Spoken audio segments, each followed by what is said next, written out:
السلام عليكم ورحمة الله وبركاته. أهلا بيكم معايا فيديو جديد من فيديو النهاردة إن شاء الله هيكون معانا أو هشرح معاكم طريقة عمل الشكل المستطيل لغرزة البلوك. شرحت معاكم غرزة البلوك على مجموعة من السلاسل، وبعد كده شرحت معاكم في الفيديو اللي فات غرزة البلوك بشكل مربع، إن احنا بنبتدي نكونها على أساس مربع جراني وندخل غرزة البلوك معانا. والنهاردة بإذن الله هنشرح مع بعض طريقة عمل مستطيل البلوك، بحيث إن انت تقدري تستفيدي منه تعملي بطانية بيبي أو مفرش للسرير أو مفرش للسفرة أو ستارة بقطعة واحدة. اتمنى ان الفيديو النهارده يكون سهل وبسيط وينول اعجابكم. ما تنسوش اذا عجبكم الفيديو تدعموني بلايك وشير وسبسكرايب. هستخدم معاكم خيط صوف متوسط السمك مع ابره رقم 3.5 ملم. تقدري تكوني المستطيل بلونين او باكتر من مجموعه الوان، بحيث ان انت تخلي لون القاعده عندك هيكون لون ثابت اللي هو لون الغرزه اللي بتغرز الحشو او سطور اللي بغرز الحشو، والسطور اللي بغرزه الجراني هتبتدي تشكلي كل سطر بلون وترجعي تكرري نفس الالوان هي بس زي ما قلنا مع بعض مع ثبات غرزه المكان اللي فيه سطور غرزه الحشو. او العكس صحيح، انك بتخلي المكان اللي فيه سطور غرزة الحشو هو اللي ملون، وتخلي السطور اللي بغرزة الجراني هي اللي لونها ثابت زي ما انت حابة. بسم الله الرحمن الرحيم. في البداية ببتدي اكون سلاسل البداية. طيب ازاي يا بنات تقدروا تحددوا عدد سلاسل البداية للمقاس المفرش اللي انتوا حابين تشتغلوه بشكل مستطيل؟ بقيس طول المفرش وبقيس عرض المفرش، بطرح العرض من الطول. ناتج الطرح اللي بيطلع لنا هو ده بيكون عدد سلاسل البداية. بشتغل عدد سلاسل البداية على قد المقاس اللي طلع لي من نتيجة الطرح.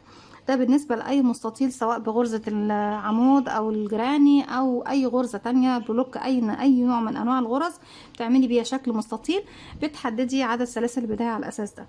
طيب بالنسبة لعدد سلاسل البداية لغرزة البلوك النهاردة هتكون من مضاعفات رقم 3، وبعد ما بضاعف رقم 3 أكتر من مرة بزود سلسلة واحدة بس. بسم الله الرحمن الرحيم. بسيب مسافة من الخيط ولف الخيط حلقة على الهواء، بدخل داخل الحلقة ألف الخيط وأخرج منها وأقفل عقدة البداية. ابتدي اكون بقى مجموعة السلاسل من مضاعفات رقم 3. ازاي بشتغل السلسلة؟ بيكون عندي على الابرة حلقة. بسم الله الرحمن الرحيم. بلف الخيط واخرج منها 1 2 3 وارجع، 1 2 3 وارجع، 1 2 3 وهكذا.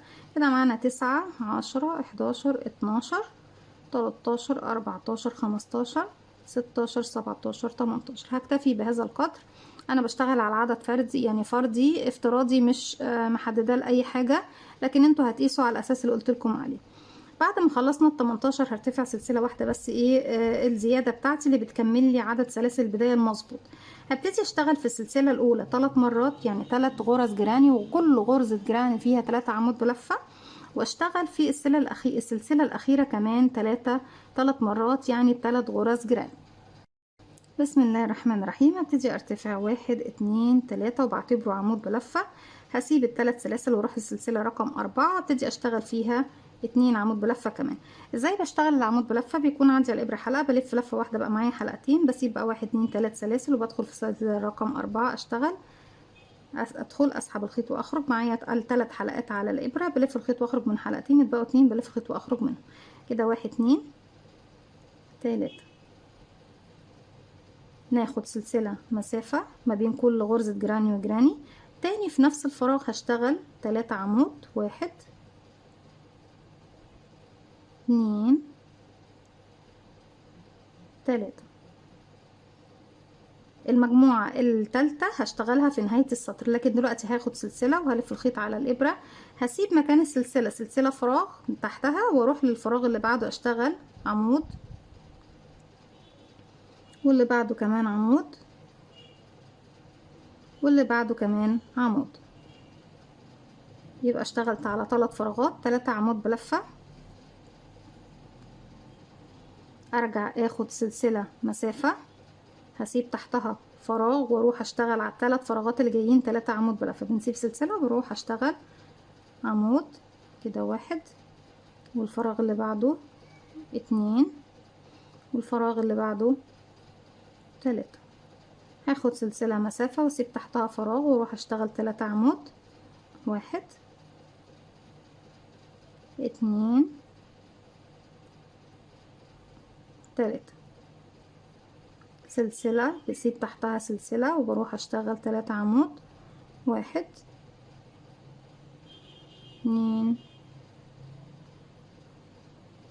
3 سلسلة، بسيب تحتها فراغ وهبص الاقي عندي اخر سلسلة موجودة عندي، هدخل بقى اشتغل فيها 3 مرات بغرزة جيراني، يعني 3 عمود سلسلة 3 عمود سلسلة 3 عمود بلف في نفس الفراغ، 1 تاني في نفس الفراغ 2 تاني في نفس الفراغ 3. ده اول مرة او اول غرزة جيراني عندي في الفراغ، سلسلة مسافة وهروح تاني في نفس الفراغ اشتغل 3 عمود هو 1 2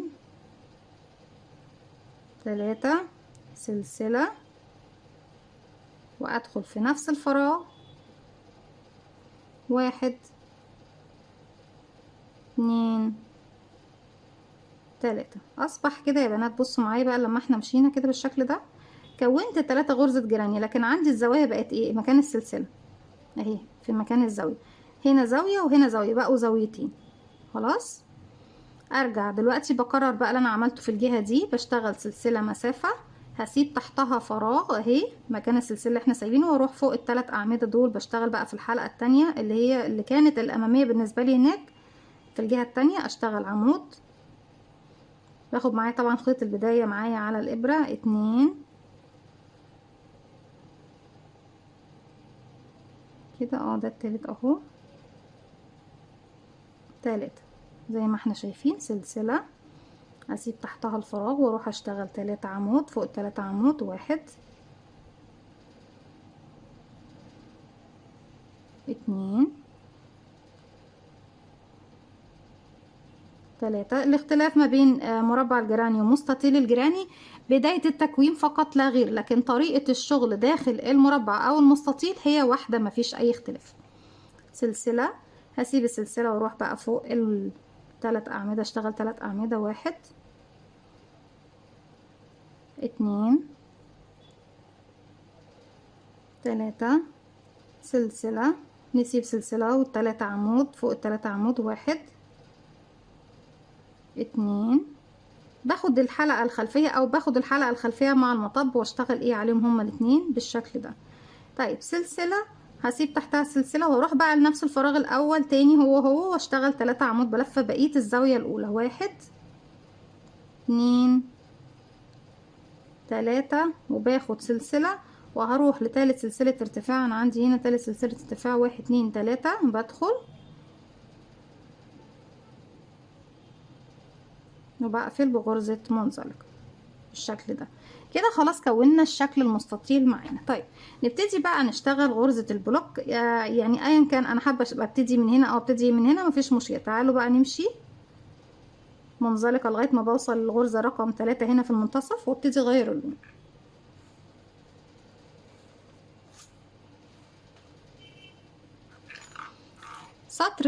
السطر اللي جاي من غرزة البلوك بيكون بغرزة الحشو والسلاسل. الف الخيط حلقة على الهواء، اقفل عقدة الداية، اسحب الحلقة الجديدة من تحت الحلقة دي، الخيط الاخضر هسيبه في نفس المكان، هبتدي امشي بمنزلقة بس لغاية السلسلة. مكان السلسلة هنا دوت عندي زاوية، بسيب اللون الاخضر خلاص وابتدي اشتغل بقى ايه بغرزة الحشو. هرتفع سلسلة، هنا الزاوية في الزاوية بشتغل مرتين، يعني بشتغل حشو 1 2 3 سلسلة وتاني في نفس الفراغ هشتغل حشو بالشكل ده. ارجع فوق الاعمدة اشتغل 3 سلاسل 1 2 3. في بس نقطة عايزة الفت انتباهكم ليها، مكان الزوايا هنا يا بنات انا ممكن بدل ما بشتغل سلسلة واحدة بس اشتغل سلسلتين او 3 زي ما انتوا حابين. انا بس حبيت اكون السطر الاول بسلسلة، لكن في بقية السطور هنشتغلها 3 سلاسل. هرجع هنا فوق الفراغ اللي فيه سلسلة هشتغل حشو واحدة بس. بشتغل امتى مرتين فوق الزاوية، الزاوية دي والزاوية دي والزاوية دي والزاوية دي، وفوق برضك هيكون فوق الزوايا فقط لا غير، هم 4 زوايا بيكونوا عندي. بسيب بقى تحت ال3 سلاسل، بسيب 3 عمود بروح فوق السلسلة بشتغل غرزة حشو فوق الأعمدة بشتغل 3 سلاسل 1 2 3. بسيب 1 2 3 فراغ تحتهم وبدخل في فوق السلسلة اشتغل حشو. الحشو بيكون ازاي؟ بيكون عندي على الإبرة حلقة، بدخل بقى الفراغ اسحب الخيط واخرج معايا حلقتين، الف الخيط واخرج منهم تاني، برجع 1 2 3 هسيب ال3 عمود تحتهم وحشو وهكذا. 3 سلسلة، 1 2 3، بسيب تحتهم 3 فراغات واروح فوق السلسلة اشتغل حشو، 1 2 3، بسيب ال3 فراغات واشتغل في السلسلة حشو، 1 2 3. هبص الاقي نفسي ايه، هسيب ال3 فراغات دول، وصلت للزاوية الاولى اشتغل فيها حشو، 1 2 3 سلسلة، وفي نفس الفراغ حشو، هو يعني مرتين بشتغل في الفراغ الواحد. ارجع فوق ال3 اعمدة اللي في النص 3 سلسلة، وارجع فوق الزاوية دي حشو، 3 سلسلة، 1 2 3، وفي نفس الفراغ تاني حشو. يبقى امتى بشتغل مرتين يا بنات؟ زي ما احنا شايفين في الزوايا الاربعة، الزاوية دي بشتغل 2 حشو بينهم 3 سلاسل، هنا 2 حشو بينهم 3 سلاسل، 2 حشو بينهم 3 سلاسل، ولما بوصل للسلسلة دي بشتغل 2 حشو بينهم 3 سلاسل. اما في العرض طبعا المستطيل بشتغل فوق الاعمدة سلاسل، 1 2 3، بسيبهم وبروح فوق السلسلة اشتغل حشو، 1 2 3، حشو فوق السلسلة، 1 2 3، حشو فوق السلسلة، 1 2 3، حشو فوق السلسلة، 1 2 3، حشو فوق السلسلة، 1 2 3، وصلت للزاوية الأخيرة بشتغل حشو، 1 2 3 سلسلة، وفي نفس الفراغ تاني بشتغل حشو، 1 2 3، بسيب طبقا ال3 أعمدة دول، بروح لأول غرزة حشو اشتغلتها بقفل بغرزة منزلقة. هبتدي اسيب اللون الاصفر، اسحب تاني اللون الاخضر من المكان هو اللي انا واقفه فيه، وامشي لغايه الزاويه هنا بقى بغرزه منزلقه فوق ال3 سلاسل دول، وابتدي اكون ايه السطر الجيراني اللي انا بشتغله الجديد. طيب فوق الزاويه بشتغل زي ما احنا قلنا ايه، بنشتغل بقى المره دي مرتين، بشتغل في الزاويه مرتين زيها زي المربع. بصوا كنت بشتغل المره 3 عمود، 3 سلسله، 3 عمود، يعني المرة الواحدة بتتكون من 3 عمود، مرتين يعني بشتغل 6 عمود، بس ما بين كل 3 و3 باخد 3 سلاسل مسافة. ارتفع 1 2 3، وبعتبره اول عمود من المجموعة الاولى، واشتغل كمان 2 كده، 1 2، وارجع 3 سلسلة، 1 2 3، وفي نفس الفراغ بشتغل 3 عمود، 1 2 3، وهكذا. بصوا بقى احنا من السطر ده نبتدي نخلي الزوايا الاربعه ما بين، يعني ما بين كل مجموعه ومجموعه باخد 3 سلاسل، وتحت بردك لما نيجي نشتغل فوق الحشو هيكون حشو 3 سلاسل حشو. باخد بقى فوق غرزه الحشو سلسله واحده، بسيب غرزه الحشو وبروح فوق ال3 سلاسل واشتغل 3 عمود بلف، 1 2 3، بالشكل دوت زي ما احنا شايفين اهو. المستطيل بتاعنا ابتدى يتكون وبدأت تبان غرزة البلوك. هفك بس شوية من الخيط وارجع لكم نكمل مع بعض. بنكمل مع بعض. انا اشتغلت فوق ال3 سلاسل 3 عمود، باخد سلسلة بسيب تحتها غرزة الحشو مسافة، وبروح لل3 سلاسل اشتغل 3 عمود بلفة فوقيهم، 1 2 3، فوق الحشو باخد سلسلة مسافة واروح فوق ال3 سلاسل 3 عمود، 1 2 3، وهكذا سلسلة بسيب تحتها الحشو، 3 عمود، سلسلة، 3 عمود، سلسلة، 3 عمود، سلسلة. هرجع لكم تاني عند الزاوية ونبتدي نشتغل تاني مع بعض. رجعت لكم تاني بالشكل ده. خلاص وصلنا لمكان الزاوية رقم 2، باخد سلسلة بعد ال3 عمود وبروح اشتغل داخل الزاوية 3 عمود، 3 سلسلة، 3 عمود بلفة. وزي ما قلت لكم من البداية، الزوايا اللي هي الاربع زوايا ممكن نخلي الفراغ اللي ما بين السلاسل اللي ما بين الاعمدة او الغرز يا اما سلسلة او سلسلتين او 3 على حسب ما احنا حابين. كده 1 2 3، 1 2 3 سلسلة كمان مرة في نفس الفراغ، 1 2 3، فوق غرزة الحشو سلسلة، بروح لل3 سلاسل بشتغل 3 عمود، 1 2 3، سلسلة فوق الحشو، بروح فوق الزاوية دي الزاوية رقم 3 بشتغل 3 عمود، 3 سلسلة، 3 عمود بلفة، 1 من تحت السلاسل يا بنات، 2 3، 1 2 3، وكمان مرة في نفس الفراغ، 1 2 تلاتة. ارجع تاني بقى سلسلة فوق الحشو وبسيبها وبروح فوق التلاتة سلسلة، تكون 3 عمود سلسلة، 3 عمود سلسلة، 3 عمود سلسلة، 3 عمود سلسلة، 3 عمود سلسلة، 3 عمود سلسلة، لغاية ما بوصل للزاوية بشتغل فيها 3 عمود، 3 سلسلة، 3 عمود في نفس الفراغ، ارجع اخد سلسلة واشتغل فوق الثلاث سلاسل 3 عمود وسلسلة، وارجع لكم تاني في نهاية السطر. بصوا بقى لما احنا بنبتدي الشكل معانا خلاص اتكون قد ايه جميل شكل المستطيل، وتداخل الالوان. غرزة البلوك او غرزة الحشو مش بيبان منها بس غير غرزة الحشو، اما السلاسل فاحنا بنشتغل فيها في السطر اللي طبعا بعده، فما بيبانش معايا زي بالظبط هنا المربع. كل اللي بان معايا عدد السلاسل، مش بتبان معانا خالص، بيبان معانا بس هي غرزة الحشو، وده اللي بيدينا شكل غرزة البلوك. هكمل نهاية السطر وارجع لكم نكمل السطر جديد مع بعض. رجعت لكم تاني زي ما احنا شايفين خلاص اكتمل السطر رقم 3. هو سطر رقم 2 بالنسبة لغرز الجراني، لكن بالنسبة للسطر ايه الطبيعي هو تالت سطر معانا. سطر التأسيس اللي كونا فيه الزوايا، والسطر اللي بعده كان تأسيس بردك غرزة البلوك اللي هي بغرزة الحشو والسلاسل، والسطر اللي بعده كان غرزة جراني لكن بطريقة بردك البلوك، لان ما نقدرش نقول جراني لان في غرزة الجراني هي بس بتشبه غرزة الجراني في ان احنا بنشتغل ايه بثلاث اعمدة. اما الاختلاف في اني في غرزة الجراني بشتغل على الفراغات، لكن هنا بشتغل على الغرز اللي هي السلاسل. هاجي هنا بعد ما اخدت سلسلة بروح لتالت سلسلة ارتفاع، بدخل وبقفل بغرزة منزلقة. هبتدي بقى اسيب اللون الاخضر تاني هنا وارجع اسحب اللون الاصفر او طبعا اللون اللي انت بتشتغلي بيه. هرتفع سلسلة من نفس المكان اللي انا فيه، لكن كل اللي انا هشتغل فيه مكان السلسلة هنا، فهرجع بايدي للمكان ده بس شوية كده وادخل واسحب الخيط واخرج واشتغل فوق الفراغ اللي في السلسلة بغرزة ايه الحشو بتاعتي. زي ما احنا شايفين انا كده ابتديت من نفس المكان اللي انا ايه قفلت فيه. خلف الشغل هيكون موجود عندك طبعا شكل الخيط اللي بتسحبيه. لو مش حابة ان انت يكون الظهر شكل الخيط واضح بالشكل دوت، هتبتدي تقص الخيط وتوصليه كل ما تيجي تشتغلي سطر جديد. هرتفع بقى 3 سلاسل فوق الثلاث اعمده. دايما بشتغل 1 2 3 سلاسل، بسيب الثلاث اعمده تحت الثلاث سلاسل، وهنا هيقابلني اول حاجه ابتدي اشتغل فيها ايه هي الزاويه. هشتغل فيها حشو 3 سلاسل 1 2 3، وكمان مره دي المره التانية حشو. احنا اتفقنا فوق الزوايا بشتغل مرتين، وما بين كل مره ومره في 3 سلاسل مسافه. دلوقتي هيقابلني بقى 3 عمود فوقيهم 3 سلسله 1 2 3، وبسيب الثلاث اعمده بروح فوق السلسله اشتغل حشو 1 2 3.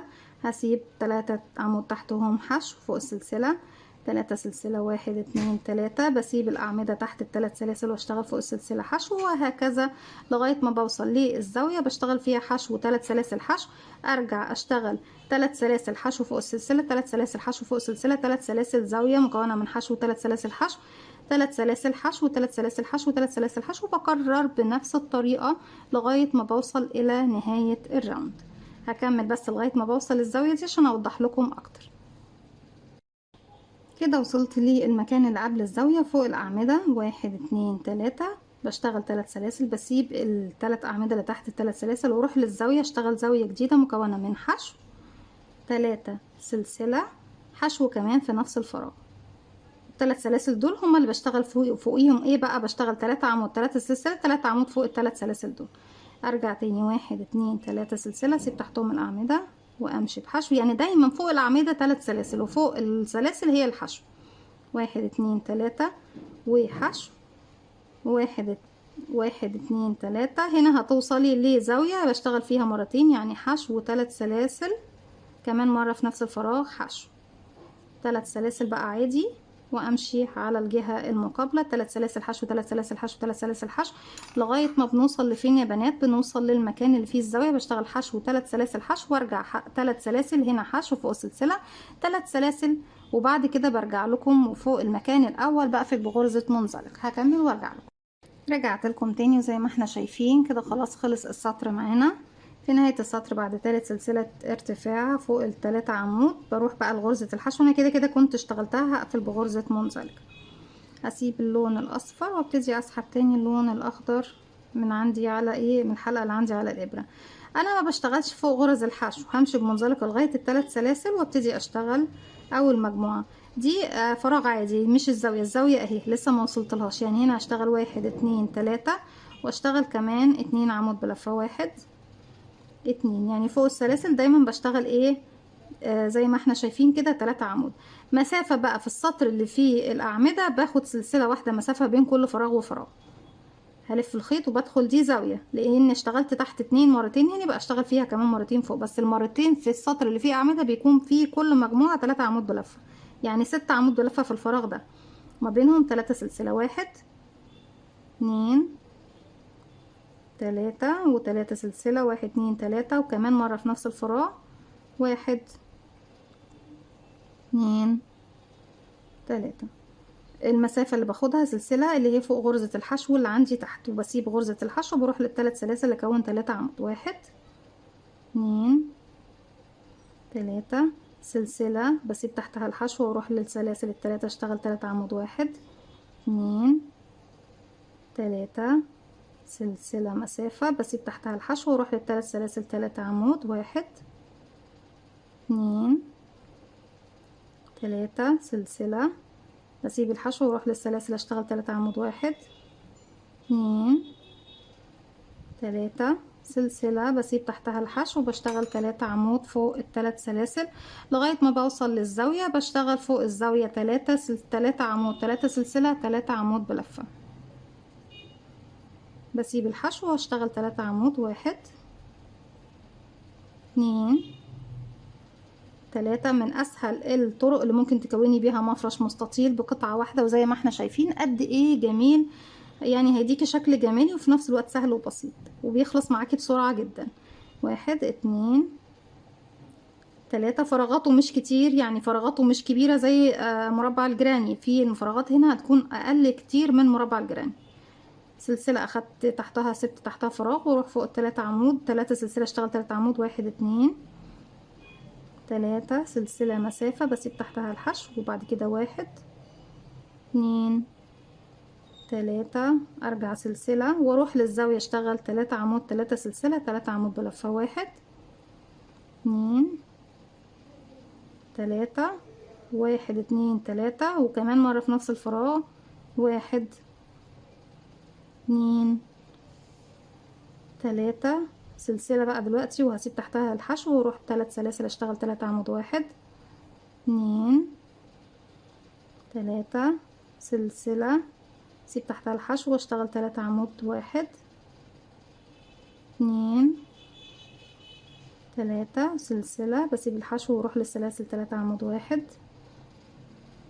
2 3. هنا هتقابلني زاوية يا بنات، بشتغل في الزاوية زي ما احنا عارفين 3 عمود، 3 سلسلة، 3 عمود بلفة اهو داخل الثلاث سلاسل دول، بشتغل زي هنا بالظبط 3 عمود، 3 سلسلة، 3 عمود، ارجع اخد سلسلة 3 عمود، سلسلة، 3 عمود، سلسلة، 3 عمود لغاية ما بوصل للزاوية اللي بعدهم، سلسلة قبلها وبشتغل 3 عمود، 3 سلسلة، 3 عمود، اخد سلسلة اشتغل 3 عمود، اخد سلسلة، 3 عمود وسلسلة، وبقفل بغرزة منزلقة وببتدي اغير للون الاصفر تاني، وبكرر نفس خطوات السطور اللي اشتغلناها مع بعض هي بنفس الطريقة لغاية ما بتوصلي لطول وعرض المفرش اللي انت حباه. مش هطول عليكم، خلاص فكرتنا بقت واضحة بالنسبة للمربع، شفناه في الفيديو اللي فات، والمستطيل كان في الفيديو النهاردة زي ما احنا شايفين، وغرزة البلوك نفسها شرحتها معاكم قبل كده، لكن هحاول ان انا اعيدها معاكم تاني بحيث ان انا افكركم بيها بدل ما ترجعوا الفيديو تاني قديم جدا وممكن يكون بعيد عليكم خالص. اتمنى ان فكرة الفيديو تكون سهلة وبسيطة عليكم وتنول اعجابكم. ما تنسوش اذا عجبكم الفيديو تدعموني بلايك وشير وسبسكرايب، واستنوني فيديو جديد من وما تنسوش تفعلوا زرار الجرس عشان يوصلكم مني كل جديد. السلام عليكم ورحمة الله وبركاته.